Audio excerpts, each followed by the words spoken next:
Hello, fellow sci-fi geeks. Happy 4th of July. I figured I'd follow up my Mecha video with part two. It's one of my more popular videos, and it clearly indicates that a lot of us like Mecha in all scales and all sorts of backgrounds. So I'm going to start with this honorable mention here. This is the APU from the Matrix. This is actually one of the very first 118 scale mecha I'd ever purchased, and I really loved this vehicle or this piece of equipment when I saw the end of the Matrix series. And this was like a playset sort of thing. It was called Mifune's Last Stand. Obviously, they named this character after Toshiro Mifune, and he was a bit of a dick in the movie, but nevertheless, he did his job and he died fighting for the good guys. But unfortunately, it's a McFarlane toy, which means the dated plastics on McFarlane sort of break down over time. And this is the legs, and here is the torso chassis, and one of the arms broke off. So I have it contained here in this shoebox, needing a thorough rebuild, something that Toy Polloi quality would do to bring this back to its former glory. But I think it's a great mecha, and I always loved the design in the Matrix movie. I am one of the people who actually loves the first Matrix movie, and the second one was a little, it was okay, but they went downhill from there, in my opinion. However, we'll put this guy off to the side because he's in no condition to be displayed as its own sort of self-standing item. But it is indeed 118 scale, and hopefully I'll get it back to its glory soon. And just a side note before I close the box, I mean, man, oh man, look at the detail and the amount of parts that were required to build this. I actually had friends at McFarlane Toys at the time, and I was privileged to get to go on a tour of their model making facility in New Jersey, and I got to see what they call the two-up. They typically do double the size in scale of all their line, and I guess it's for engineering purposes and tooling purposes. And the two-up was there, and oh my God, it was a brilliant model. But just the level of parts required to make this toy. McFarlane really, in many ways, just pushed the boundaries of action figure making, and they still hold a high watermark, in my opinion. But unfortunately, the plastics they chose just don't last. However, they were a real game changer in action figures. So let's move on. I pulled out a couple books just to keep in the theme of the first video. So Nothing But Mecha 2. This is a compilation of various artists, and it's all mech related stuff. And The Art of Pacific Rim Uprising. Excuse me. In my opinion, Pacific Rim 2, or whatever, was not as good of a movie as Pacific Rim 1. But the artwork in the books is pretty cool. My favorite feature in this second movie is this little guy. This was the Scrapper heavy metal roller. And to me, this size mecha is a lot more fun and slightly more believable than the giant Jaegers in the movie. I think the Jaegers are way too big to be fully believable. And not that I have to believe everything I watch, but there's a certain point of cutoff that I don't really like. And the Jaegers, in my opinion, are just way too big. But nevertheless, I think Pacific Rim 1 was a noble effort to have a lot of fun in sci-fi. So let's take a look at some of the mechs we got here. Let's go with this one back here first. This is I believe from Halo. So these things, forgive me, I don't remember what they called this sort of mech here, but for some reason This this one comes with a faulty joint here, and you cannot pivot the leg to get the leg to sit properly. So it's always got this wobble stance. It reminds me very much of when the Ewoks topple over the AT-ST in Return of the Jedi with all the rolling logs, and the thing is teetering almost like it's drunk and it's going to fall over on its side. But so I was really disappointed that I managed to get one of the messed up ones. I suppose I can try and fix it, but truthfully, I'm not that fond of this design. I just, I don't know, it doesn't really resonate with me. I probably bought this because the price was right. I'm thinking on this might make a good tank turret for a futuristic tank. But nevertheless, you know, it's at least it's a good size, and I'm not faulting anybody who likes this mecha. But I don't know. I think aesthetically, it's a little weird, like the way the operator sits in the control room there and stuff. So, but there you go. It does not want to stand on its own. Plus, I think this giant crotch thing is a little odd as well. But hey, whatever. I guess he's packaged some hardware there. So I got a bunch of mecha still in their boxes in the background.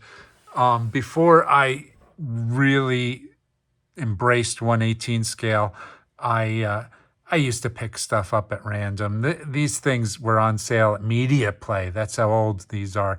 There was a store, Media Play, and I used to habitually stop there after work on my commute home and would pick up a new robot. These, I think, are all made for video game franchises, which I am not a gamer. I've never played these games, but I do like the... you know, I'm a fan of mecha. What can I say? So, anyhow, moving on.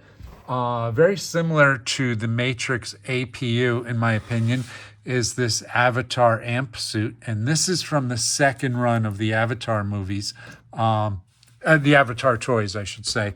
And I actually have not seen the next Avatar movie. I saw the first one, and it just wasn't for me, although I do like that aesthetic for the military hardware and stuff. I just didn't care for the fairy tale environment. Anyway, this came with that figure. I believe this came with that figure of Miles Quaritch, and the second run of Avatar figures are a little bit bigger. The first run were very small, like... For 3.75, they were definitely on the small side. This run was on the traditional side, and I think they actually made an amp suit with the first run as well. But I kind of like the design. I'm not too fond of these like open pockets here. This reminds me of Chap May toys, where they cheat out on the back of the detail and stuff. So I don't know. I just don't like the way this looks in the design. But as far as mecha goes, the scale of it and size of a war machine, to me, this is about right. To me, this is kind of correct. And I think Jim Cameron is a pretty brilliant designer. The one thing that does bother me about these mecha is they have a combat knife. And I mean, I just think that's so silly that you're in a mechanized piece of heavy equipment, essentially a walking construction vehicle, and you're going to have a combat knife. But hey, whatever. I'm not the art director, but I should be. Anyway, moving on. Some other mecha. Of course, we have to have Iron Man. I'm not sure which version this is. I don't know if this is the Hulk Stomper or what, but there's Iron Man in there, and he is pretty scale compatible, judging by his head here for 1/18 scale. And what would be complete without an Iron Man mech suit? So a good representation of mecha. I picked this up on a lark. This is a Schleich mecha, but it's part of their fantasy fantasy stuff. So I guess it goes with castles and knights and armor and stuff like that. And it's got this strange sort of, I don't know, crystalline energy tile or whatever that is operating. Unfortunately, only the arms at the shoulders are articulated, but I thought it was pretty cool. I have this whole Halloween castle set up, and I like things like this that I can maybe throw in the background from time to time, like just for people to be like, what the heck is that? Anyhow, not bad, but you never really consider the crossover of fantasy / medieval and mecha. But it's a very heavy piece of PVC plastic, pretty solid, and the hammer is removable. So moving on from there, this old dog here, if memory serves, this is a retooling of Exo Squad, and there's a whole series of mecha sort of along the size scale of Aliens power loader suits, and clearly inspired by that, in my opinion. When these were part of the Exo Squad toy line, the colors were a lot more garish and bright. And then they reissued this. I think this even made its rounds as a G.I. Joe toy. Somebody, if you know, feel free to chime in the comments. I don't remember. But anyway, when I saw this, especially with the olive green and the U.S. Army star, I had to add it to the collection. And it's got like all these missiles fire out of here and stuff. They're spring loaded. But not bad. I mean, it looks like kind of like a Chap May figure in there. I must have had this since the late 90s. Let's see, is there any... there's no like visible data on it as to where it came from. But I like the size of it. To me, this is a good size for mecha compared to a human there. So to me, this is like almost believable as a scale size. So I've been toying around with this little custom build I have in mind, and I have a bunch of walking robots. I'm not going to show you the actual whole scenario, but I want a bunch of bipedal robots towing a vehicle, and I've been accumulating these guys over the years. As with a lot of my projects, I just get going on them, and then I get bored and I pack them away for a while and I move on to other things. But this is one I definitely want to revisit. I don't want to get too in the weeds on what the plan is, but I've been finding these sort of bulky robotic kind of bipedal mecha. And I think this one was from, what is the name of that cartoon? It was an anime. The name will come back to me. But they had some cool speeders and stuff with this line. I don't even remember what this one is from. But they're definitely weird robots. And then this guy. So he's pretty big. Yeah, so they're all going to be like towing a vehicle that I have. I was even thinking I'm putting Ed 209 in there because he's got that bipedal walking thing that I like a lot. This is the Kenner series Robocop, and I think they called it Ed 290 for some ridiculous copyright reasons. And if memory serves, you would insert a roll of caps, plastic caps. Paper caps in there, and then you could fire the caps on there like little pop guns used to have. I think there's a pretty good, decent representation of Ed 209, particularly considering the time that this guy was available. But he's a little bit, I think he's a little on the small side for 3.75. Not bad. I think he's just a little shy, but not a bad little representation of that character. So this thing here, I went on a kick trying to find a bunch of mecha back in the day. And of all things, believe it or not, this is Playmobil. And this is a mecha washing machine. I don't know what the backstory is. I don't know much about it, but it's from some property that they have the license to, and I want to say it's like a kid's cartoon, and I think it's some sort of mad scientist who has this mechanized washing machine, and you know, you could put your typical Playmobil character in here. I don't like Playmobil figures, but I'm sure I could put a Jawa or a any number of Glyos figures or an Ugnaught or something like that in here. But I thought this was a lot of fun.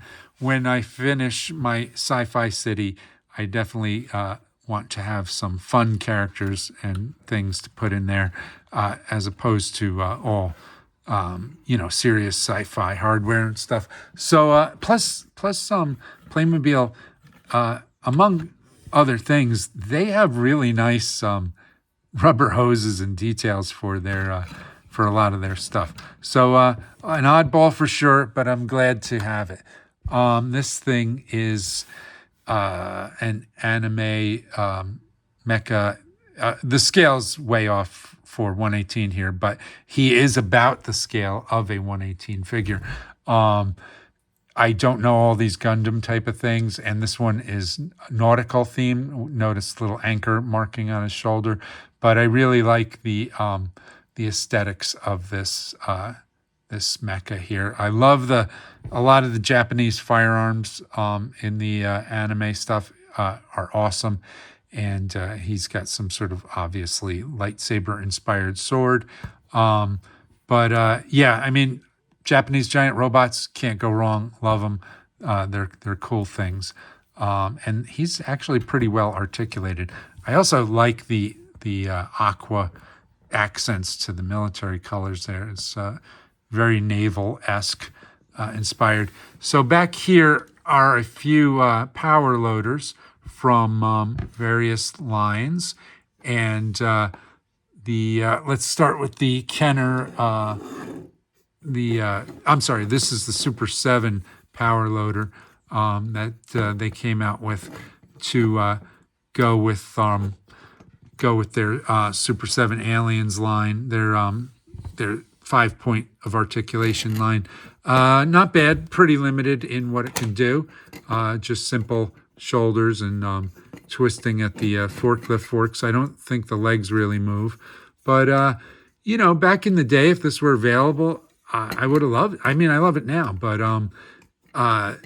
you know, the only power loader we got was years later from the Kenner line, and it was weird. It had some sort of like stationary tracks so the thing can roll, and the scale was a little too big for 3.75.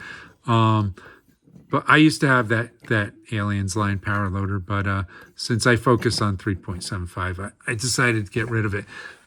This one here is from Leonard Toys, and Leonard at some point picked up the Aliens license, and they were selling some pretty decent sculpted alien figures with their typical Leonard human size characters that they just assigned as aliens themed characters. And this used to be this was available in other colorways, and then they sort of repurposed it to be the Aliens power loader. I kind of like it for what it is. Of course, it's got that hollow cheapness. This is exactly the type of cheapness I was referring to when I was talking about the Avatar amp suit. I just don't, I don't know, it's a cop-out that, I get it, it's money, it's cheap, but it's cheap. And I have Rose Tico in here operating things. She's actually kind of a guilty favorite of mine for sort of construction work type of characters and stuff. Pretty much just because of her coveralls, but you know, there she is. She fits well in the mecha, and it's not bad. It's just not great. Now, when you want to talk about great, here's Haya Toys power loader, and this is a very faithful representation of the Aliens power loader, and I definitely think like this size mecha, this is it. We probably as a culture or species, we probably can produce something like this now at this size. And I always thought that this type of vehicle, this is the right size. This is a believable scale and a believable purpose for what it is. It's a walking forklift that gets you into places that a typical forklift cannot. Very faithful to all the details of the Aliens power loader. I love all the hydraulic hoses. And once again, this thing's designed by Jim Cameron. And like he has an eye for design. He's got this dead to rights. It's a great design, very industrial, right down to the expanded steel protecting the operator and the yellow warning light. Just good stuff. But there's a nice cross section of 3 Aliens power loaders. This thing here, this is under scale from what I typically collect. This is more like 1/20th or even smaller. This is from, a lot of you guys probably know of it, but some of you probably don't, like I did not at the time. This is from a Japanese animated version of Starship Troopers called Starship Troopers OVA. I don't recall what the OVA stood for, but apparently this is a little more faithful to the descriptions of Robert Heinlein's novel, Starship Troopers. And I've watched the anime before, but I just can't remember. I think it was pretty dated and a little bit awful.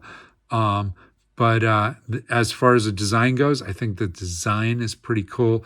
I think this gun is a little weak for the design. It looks 1950s ray gun style. However, they did nice efforts with the shoulder cannon, and the operator compartment flips open to reveal a removable head of the operator.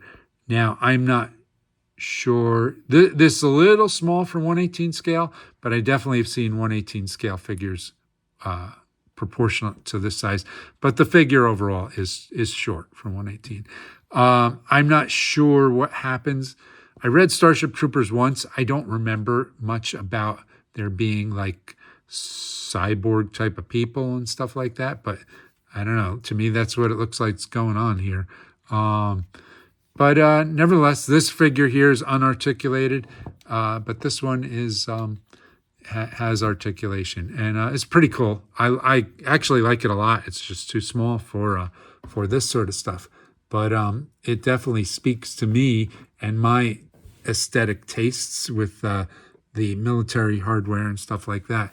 So let's move on to this elephant in the room and discuss this guy. Anybody who knows Japanese anime knows about these things. These are called, generally I think they're called scope dogs. And here's a smaller scale version of one right here. But as far as the franchise, what these guys come from, I'm not all that familiar with it. But this guy is 1/18 scale. Here's his box back here. Strike dog with Ypsilon, which I'd assume is his character here. There he is down there. It is indeed 1/18 scale. It's vintage. It's dated. Looks like the company is called DMZ, Dual Model Zwell. You know, I just I like this design. The size, as far as mecha goes, sure, I think I can believe it. It's a little big for it to be 100% believable to me, but I think it's better than Jaeger size, in my opinion. And here's the figure. He's got quite a lot of articulation. Kind of reminds me of a Micronaut. And he's got a swappable head. The other head's in the package behind him. But your typical anime sort of spandexy kind of suit with minimal armor and a goofy helmet. But he goes in here. I don't remember how this opens up. There we go. Oh, so there's his operator's compartment, which is fully detailed. Really nice toy, actually. It's got a lot of articulation, and a lot of things that you can do with it posing wise, and a lot of like all these flaps and things like that. They're all articulated, but as we all know, with articulation comes a slight delicate quality to it, and this is no different. So he feels pretty brittle, and it's a bit nerve-wracking that he might fall over at any moment. But there he is, the strike dog. This is actually one of my favorites. This is 1/20th scale. There was a line of toys from the anime Appleseed, and this is these things I think are called mates. There were construction ones called land mates. I think you would just call this a police mate, if I'm not mistaken. The Snap, I think the line was called Snap Kits, and it was a line of figures. All of them were the E-SWAT members. And then, of course, you can get Briarios. And each one of the figures came with a part to make this. Once again, as everything I'm into, I missed the boat on all this. And I got this on the secondary market, but somebody had pieced it together and they were willing to sell it. I've had this for a few years. I don't remember what I purchased it for. But so with this unique Masamune Shiro design, this flips up. Let's see if I can get it. I might not be able to get it up all the way. So this part here represents the operator, and I don't know if you can see, there's a little ball connection, and you can put one of the heads of the figures on here. This would be the blonde girl, Doinen, I think is how you say her name. And I don't have her head. She's actually the only figure from the line I do not have. And every once in a while, one pops up, and I just have not pulled the trigger to get her yet, but I really should. I love this mecha. I love... I'm a big fan of industrial style mecha, but this is anime style, and it's pretty sweet. Plus, I think Masamune Shiro is almost unchallenged when it comes to firearms design, and this is an oversized firearm. So as I was saying, this is 1/20th scale. So if we take a 1/18 scale figure like Ypsilon here, he would be a little big, but, it's really close. So I think it's totally forgivable as far as scale goes. And this will have a place of honor in my Sci-Fi City diorama, the One Police Plaza building. But all the articulation is there.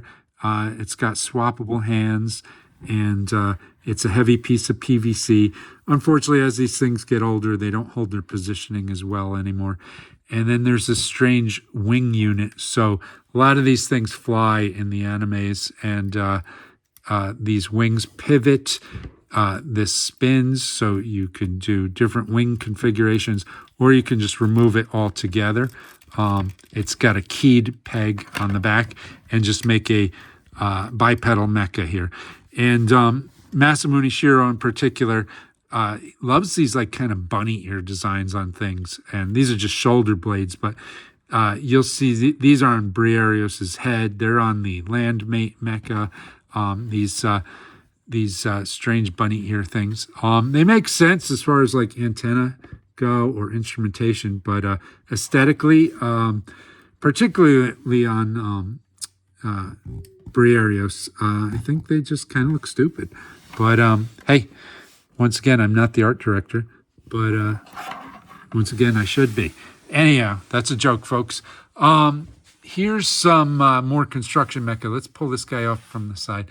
This is a Laurel from Acid Rain, Kit Lau's line. This is the operator. He's kind of tired out. He's been working a lot, and his mecha apparently does not have air conditioning. He's very dirty, sweaty, and he's got the expression I have after, I have this expression after an 8-hour day, but he definitely has this expression after a 40-hour work week.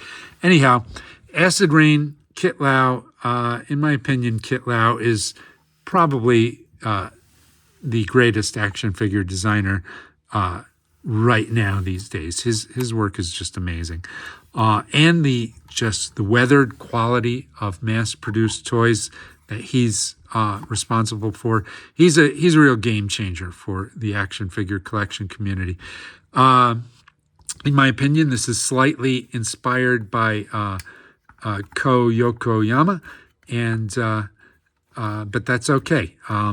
We all take inspiration from various sources, and this guy can fit in the operator's compartment here. And let's see if I can actually get him in and close everything up and close the top. Why a mecha would have a strange pickaxe is beyond me, but it's a pretty cool device. And there you go. They're very dirty construction site mecha. Now Acid Rain, that's Acid Rain. Joy Toy did this one. So this is also a construction site mecha, and it feels very stable compared to some of the other, even more stable than the Acid Rain one. Has multiple points of articulation, and once again, an opening cockpit. Here is the operator. She's pretty buoyant there, but nice figure, and looks a little more challenging for me to do it right now. But I'm not as fond of this one. I like it a lot. Don't get me wrong, but I like the kind of strange curved, molded, round cast looking parts as opposed to all the angles. And as we move along here, it's popping apart, but that's Joy Toy, you know, that's the way it goes. But not a bad mecha, pretty basic in its bipedal configuration, but a lot of details and a lot of articulation. Not a bad toy at all. So very nice. And then the final guy I got to show you is this. I don't have a lot to say about this because I honestly don't remember much about it. I do remember this is 1/20th scale. It is a mecha. It came with a little kid figure, and the kid you can put together, I think was unpainted. Let's see. This whole thing folds down. Oh, there we go. Opens up. So a child-sized figure can go in here to operate this mecha, and this was a snap-together kit, and I kind of like it. Its physique is shaped pretty much exactly like mine, you know, pot belly and everything like that. In fact, I'm a bit of a ginger, so I got the orange tone going on. But no, in all seriousness, these model kits, I'm sorry I don't, I think it was Takara maybe, but anyhow, I see these pop up from time to time in various scales, various artworks, and I don't know much about the back history of this, but nevertheless, I think it makes a pretty cool oddball character to store somewhere. You know, maybe he's down on his luck and he's taking a break here. Maybe it is a babysitting device that is in charge of protecting a kid and making sure the kid gets home safely. Who knows? But I like it, and it was a lot of fun to build. And it's got some pretty great articulation. I mean, you know, bends at the knees, at the feet. It's got a ball joint at the hips, ball joints at the shoulder. The claws do not open and close, but they do pivot, and joints at the elbow. And then, of course, the opening hatches and stuff. So that's that. In fact, I think that's it for the mecha talk. So, let's go back to the Joy Toy. So the Joy Toy came with a bunch of different parts and things like this. So this is the proctology exam bit, and it has a manipulator claw, four-fingered manipulator claw, and a bunch of little parts and tools and things like that. It has this giant pistol, which I typically say, why would a construction mecha need a pistol? But the reality is perhaps this is a nail gun, a pneumatic fastener or something like that. So, and some tools, some wrenches, some sort of hydraulic jaws of life type of thing, and a tool belt for the female pilot. Some good stuff. So there we go. That's Mecha for you. It's 4th of July. I got to get on the grill and start cooking some ribs. I can't be in here talking about toys all day. Hopefully you folks are having a wonderful and safe 4th of July. Don't blow your fingers off with fireworks. And thank goodness for our independence. Happy Friday. Happy 4th of July. Okay. Have a great weekend, folks.